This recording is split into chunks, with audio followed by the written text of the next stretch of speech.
Que alegria estarmos de volta com mais um programa Encontro com a Palavra. O que fazemos quando o mundo, a carne ou o diabo nos coloca em um beco sem saída? O que acontece quando somos levados até o limite da nossa resistência? Hoje veremos algumas razões bíblicas para o sofrimento e qual deve ser a nossa atitude em relação a essas situações difíceis que alguns chamam de tempestades da vida. Talvez devêssemos lembrar que uma hora ou outra todos nós passaremos por tempestades, mas Deus tem um propósito para elas. É o que estudaremos agora. Gostaria de passar mais algum tempo considerando a questão do sofrimento abordado no livro de Jó. Vamos nos deparar com esse assunto muitas vezes durante o nosso estudo da Bíblia, aqui no Encontro com a Palavra.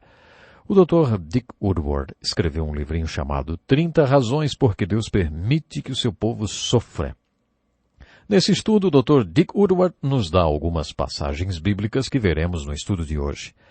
Entre as 30 passagens citadas que falam do sofrimento, esta é muito importante. Está na segunda carta aos Coríntios, capítulo 6.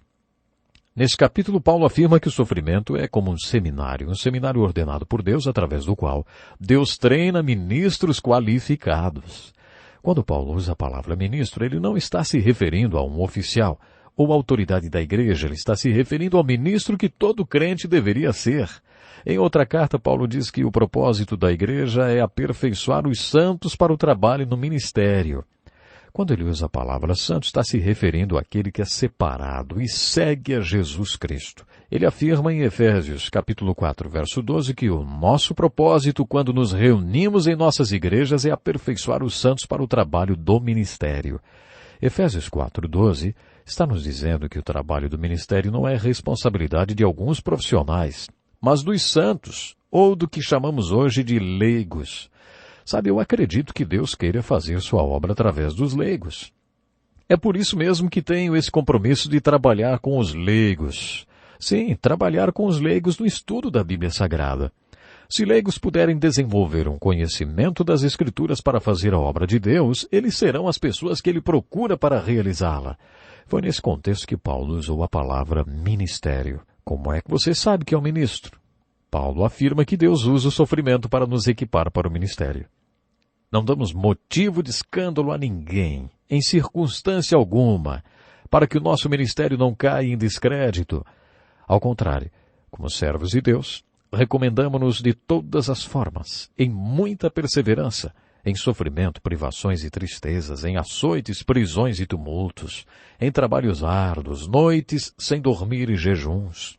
De acordo com Paulo, quando Deus quer nos tornar ministros, Ele permite que tempestades caiam sobre nossas vidas, porque é com esse tipo de experiência que você e eu provaremos que somos ministros de Jesus Cristo.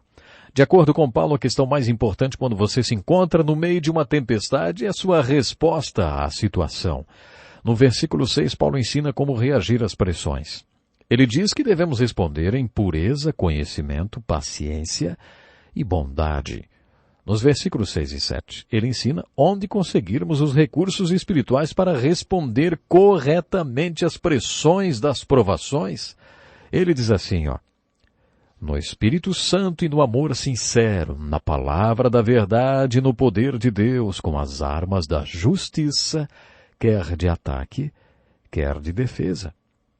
Nos versículos 8 a 10, ele diz qual é o resultado dessa resposta às tempestades da vida, usando esses recursos.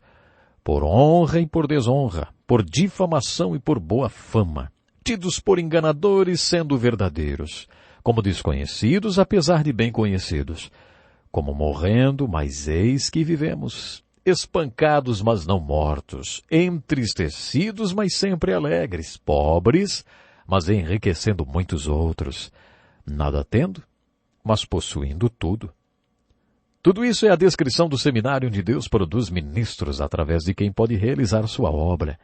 No centro da descrição de Paulo você descobre o tema do sofrimento e a importância do seu papel na preparação para o ministério. A passagem do livro de Lamentações diz: é bom que o homem suporte o jugo enquanto é jovem.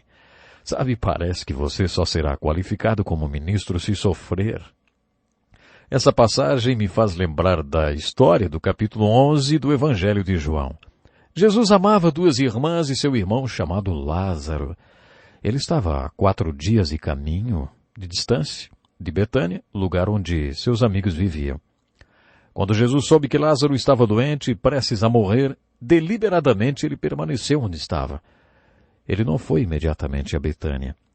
Parece óbvio que Jesus permitiu a provação da doença e da morte para entrar na vida daquelas 2 irmãs e de seu irmão Lázaro, a quem ele muito amava. Aparentemente, quando finalmente chegou a Betânia, Jesus esperava que as irmãs tivessem a resposta certa para aquela provação. O capítulo 11 do Evangelho de João é uma versão compacta do livro de Jó. Essas 2 irmãs eram muito diferentes uma da outra.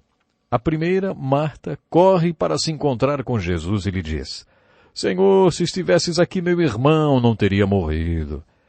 Não sabemos o tom que Marta usou para dizer isso, mas parece que foi como se ela tivesse dito: agora não adianta mais.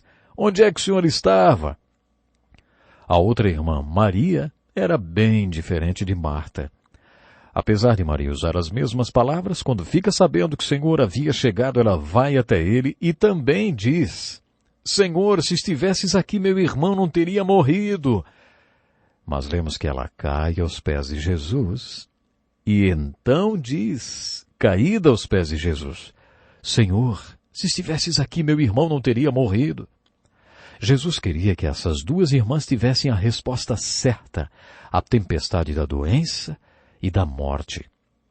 Jesus obteve a resposta de Maria quando ela caiu aos seus pés e, em outras palavras, disse: Senhor, eu aceito a morte do meu irmão.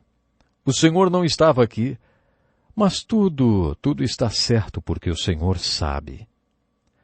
Essa Maria é citada várias vezes nos evangelhos e está sempre aos pés de Jesus. Na primeira vez em que ela aparece, está sentada aos pés de Jesus ouvindo seus ensinamentos.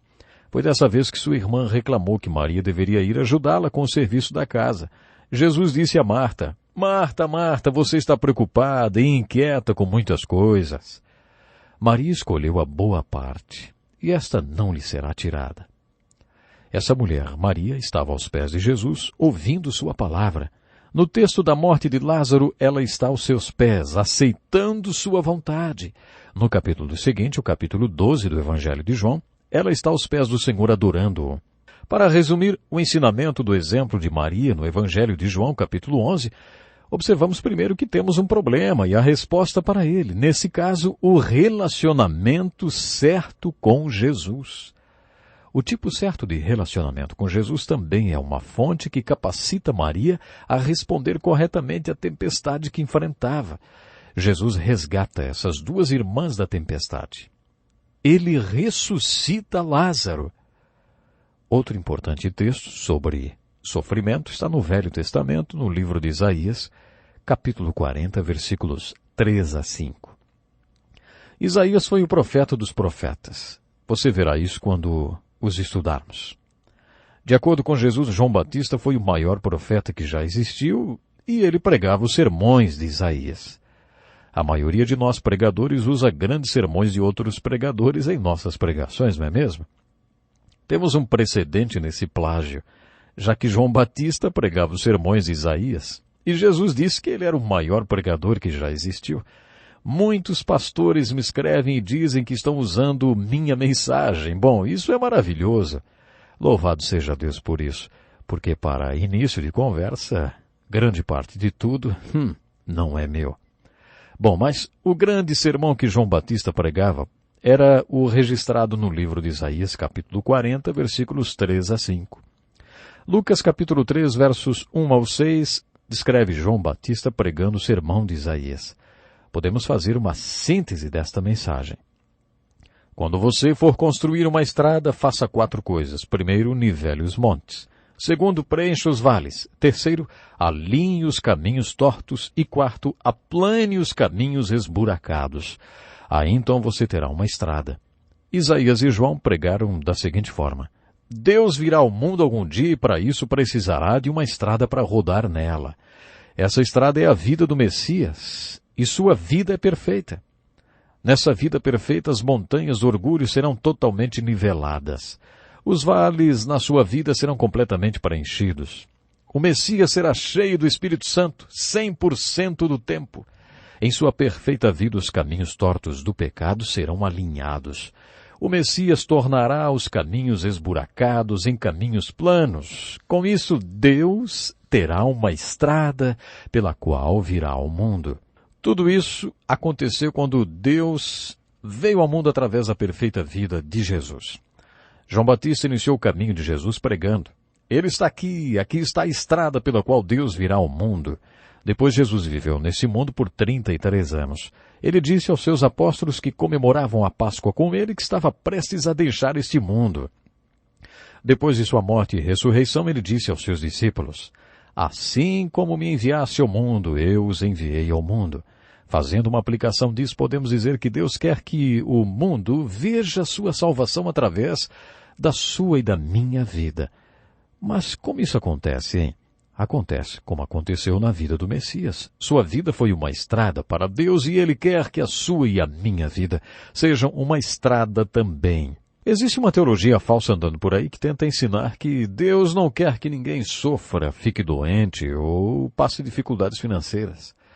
Mas nós vemos na palavra de Deus que ela ensina o contrário. Deus permite sim que tempestades e dificuldades sobrevenham na nossa vida. Estamos estudando 30 razões porque Deus permite sofrimento na nossa caminhada. No capítulo 5 de Romanos, versículos de 3 a 5, o apóstolo Paulo explica como Deus faz nascer ministros através do sofrimento. Nos gloriamos nas tribulações porque sabemos que a tribulação produz perseverança, a perseverança um caráter aprovado, e o caráter aprovado esperança, e a esperança não nos decepciona. A seguir, Paulo diz que o caráter provado leva a confiança, a esperança. Essa confiança é muito importante porque quando chegamos a esse ponto sabemos que não fugiremos mais como João Marcos fez no livro de Atos, capítulo 15, dos versículos 37 a 40. Quando começarem a jogar pedras em você, você não vai correr, não. Em minhas visitas a missionários pelo mundo, tenho encontrado entre eles uma característica muito importante que é a perseverança. Será que você iria para um fim de mundo e ficaria lá por 15 ou 20 anos? Você faria da sua vida uma estrada entre um povo hostil para que Deus chegasse àquelas vidas através de você, através dessa sua estrada? Para que isso seja realidade, uma das coisas que você mais precisa é a perseverança, a capacidade de continuar e continuar sempre. Segundo Paulo, Deus usa o sofrimento para produzir essa característica em sua vida, uma característica que a maioria dos missionários tem. Geralmente a palavra grega para perseverança é hupomone, composta das palavras em grego para tolerar e sob. Enquanto a pessoa fraca corre, a pessoa com caráter provado tolera, mesmo vivendo sob estresse, pressão, perigo. De acordo com Paulo, é necessário que você sofra, porque o sofrimento produz perseverança, a perseverança produz caráter, e o caráter dá a você confiança. O tipo de confiança que o impede de correr quando as coisas ficam difíceis e que dá a graça para tolerar tudo mesmo sob estresse e perigo. Gostaria de ver rapidamente mais algumas passagens da Bíblia que falam sobre sofrimento. Em Filipenses 3:10, o apóstolo Paulo escreve: Quero conhecer Cristo, o poder da sua ressurreição e a participação em seus sofrimentos, tornando-me como ele em sua morte para, de alguma forma, alcançar a ressurreição dentre os mortos. Paulo está falando sobre um princípio cristão muito importante de dar a vida. Ele está falando sobre o poder da ressurreição de Jesus Cristo, o mesmo poder que levantou Jesus dos mortos. Paulo diz que é possível para você e para mim conhecer e experimentar o poder da ressurreição. Paulo aprendeu com a própria vida que a única maneira de experimentar esse grande poder é aprender o que significa sofrer. Parece que não existe outro jeito, hein? Na mesma linha de pensamento, Paulo escreve na segunda carta aos Coríntios, capítulo 4, assim: Temos esse tesouro em vasos de barro para mostrar que este poder que a tudo excede provém de Deus e não de nós. De todos os lados somos pressionados, mas não desanimados. Ficamos perplexos, mas não desesperados. Somos perseguidos, mas não abandonados, abatidos, mas não destruídos. Trazemos sempre em nosso corpo o morrer de Jesus, para que a vida de Jesus também seja revelada em nosso corpo. Paulo usa a figura do vaso terreno para falar do nosso corpo. Nesse simples vaso terreno temos um tesouro inestimável, que é Cristo ressuscitado vivendo em nós. Deus quer que o mundo saiba que nestes simples vasos, alguns até rachados, há um grande tesouro. Como Deus revela ao mundo esse tesouro nestes simples vasos de barros que nós somos, permitindo que venha a pressão sobre simples potes de argila? Não é muito lisonjeio para nós falar assim, mas é o que essa metáfora está dizendo. O que Deus quis mostrar com a história da vida de Paulo e seu ministério para a nossa vida? Ora, o grande tesouro que viveu no vaso terreno de Paulo. Apesar do tema principal da segunda carta aos Coríntios ser o ministério e como ministros são produzidos, Paulo tem muito a nos falar sobre sofrimento. Por isso não desanimamos, embora exteriormente estejamos sendo renovados dia após dia, pois os nossos sofrimentos leves e momentâneos estão produzindo para nós uma glória eterna que pesa mais do que todos eles. Assim fixamos os olhos não naquilo que se vê, mas no que não se vê. Pois o que se vê é transitório, mas o que não se vê é eterno. Nesse trecho, Paulo está dizendo algo muito semelhante ao que disse no texto que citamos anteriormente, e vai além. Quando comecei o estudo dos livros poéticos, referi-me a estes versículos escritos por Paulo. Todos nós temos o homem exterior e o homem interior. Nosso homem exterior é nosso corpo. Nosso corpo é tangível, visível. A nossa parte física. A nossa parte mais importante não é o homem exterior, mas o homem interior. Deus quer que percebamos que algumas vezes Ele permitirá o sofrimento ou desgaste do nosso homem exterior. Mas enquanto experimentamos esse desgaste, nosso homem interior recebe novas forças todos os dias. Deus quer que demos valor não para o visível, o homem exterior, mas para o homem interior. Não para a parte temporal, mas a parte de nós que é eterna e permanente. O autor do livro de Hebreus, no capítulo 12, vai um pouco mais além nesse pensamento e cita o profeta Ageu. Ainda uma vez abalarei não apenas a terra, mas também o céu. O autor de Hebreus afirma que quando Ageu diz que Deus abalará a terra, ele quis dizer que as coisas que são firmes serão abaladas. As palavras ainda mais uma vez indicam a remoção do que pode ser abalado, isso é, coisas criadas de forma que permaneça o que não pode ser abalado. Portanto, agora que estamos recebendo um reino inabalável, sejamos agradecidos e assim adoremos a Deus de modo aceitável, com reverência e temor. Com tudo isso, Deus está dizendo que as realidades espirituais são realidades eternas. O povo de Deus deve saber valorizar as realidades eternas, permitindo o desgaste dos nossos corpos, do visível e temporal. Deus está tentando nos fazer ver que o mais importante é o invisível e eterno.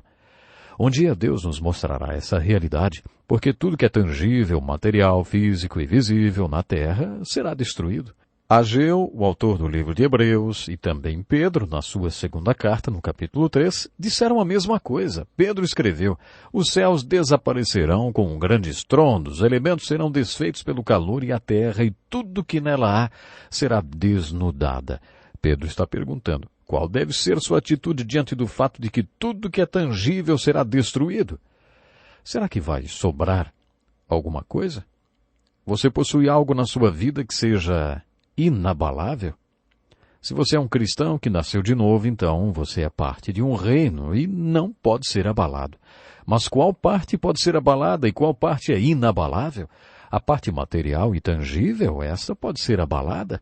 A parte inabalável é a espiritual e intangível.